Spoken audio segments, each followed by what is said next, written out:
Praise the lord. దేవునికి మహిమ కలుగును గాక. ప్రభు కృప మీకు తోడైండును గాక. పరిశుద్ధాత్ముడు మిమ్మల్ని సర్వసత్యంలోనికి నడిపించును గాక. ఈరోజు దేవుని వాక్యాన్ని చదువుకుందాం. కీర్తనలు 121 కీర్తన 7వ వచనాన్ని చదువుతున్నాను.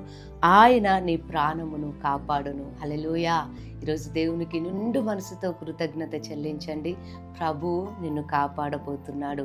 రాత్రి వెన్నెల దెబ్బ తగలకుండా, పగలు ఎండ దెబ్బ తగలకుండా ప్రభు మిమ్మల్ని కాపాడుతాడు. శత్రువు చేతిలో పడకుండా, దుష్టుల చేతిలో నుండి ప్రభు మిమ్మల్ని విడిపించి, ఇదిగో మీ పైన అధికారం చేస్తూ మిమ్మల్ని అనగదొక్కాలని చూస్తున్న వారి చేతిలో నుండి ప్రభు మిమ్మల్ని విడిపించి మీ ప్రాణమును ఆయన విమోచించి కాపాడబోతున్నాడు. అందుకే మనం ఆరాధిస్తున్న దేవుడు కాపాడేవాడు. ఇది మొదలుకొని నిరంతరము కూడా ఆయన నిన్ను నీ కుటుంబాన్ని కాపాడబోతున్నాడు.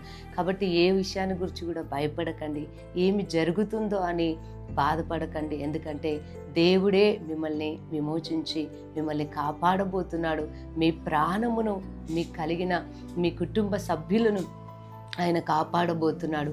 ఆయన విడిపించే దేవుడు. ఆయన మిమ్మల్ని కాపాడబోతున్నాడు కనుక అది ఏ వ్యాధి అయినా ఏది కూడా మీకు మీ ప్రాణమునకు హాని లేకుండా దేవుడు మిమ్మల్ని స్వస్థపరిచి మీ ప్రాణమును కాపాడబోతున్నాడు, మిమ్మల్ని కాపాడబోతున్నాడు కనుక ఇదే కాలమున ఈ వాక్యాన్ని విశ్వసించి ప్రభుని స్తుతించండి.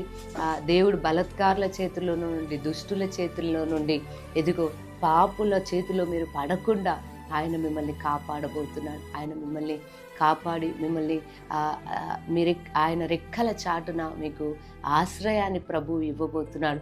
ఎందుకంటే మనం ఆరాధిస్తున్న దేవుడు అది కోడి తన పిల్లల్ని రెక్కల చాటున భద్రపరిచినట్లుగా ఆయన మనల్ని భద్రపరిచి కాపాడుతాడు. కనుక దేవుని పైన సంపూర్ణంగా ఆధారపడండి. ఇది మొదలుకొని ఆయన మీకు తోడుగా ఉండి మిమ్మల్ని కాపాడబోతున్నాడు. మీకు చిన్న ప్రార్థన చేస్తాను. సర్వశక్తి గల దేవా స్తోత్రం. ఎంతమంది బిడ్డలు ఇదే కాలం ఈ వాక్యాన్ని నమ్ముతున్నారో అయా, వారి ప్రయాణంలో వారికి ప్రతి విషయంలో మీరు వారికి తోడయుండి వారి ప్రాణముని వారిని అయా మీరు కాపాడబోతున్నందుకై మీకు స్తోత్రములు నాయన. మీకు సమస్త మహిమను చెల్లిస్తూ యేసు నామంలో ప్రార్థిస్తున్నాను తండ్రి. ఆమేన్. ప్రభు మిమ్మల్ని దీవించును గాక.